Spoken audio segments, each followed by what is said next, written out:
Ka-farmer, good morning, may aga. At ngayon mga ka-farmer ay nandito tayo sa ating backyard na babuyan. At i-update ko kayo sa aking mga alaga mga farmer na mga baboy. Siyempre wala naman tayong mga alaga dito, baboy lang. At itong ating tatlong biik ay medyo malaki na.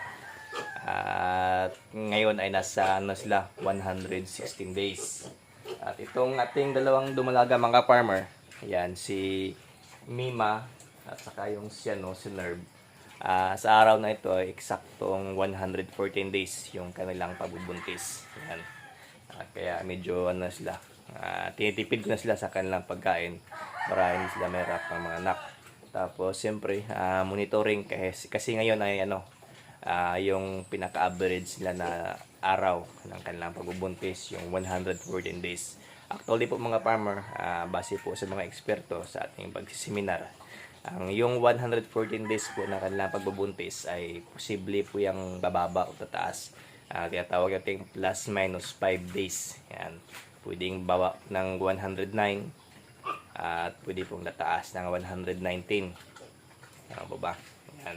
119 days. Pag lalampas po ng 119 days ay pwede natin masasabi na overdue yung kanilang pagbubuntis. Kaya yung iba nagtuturok na ng lutalize, yung pang-induce para sa pilitang ilalabas yung kanilang mga bata. Yun lang.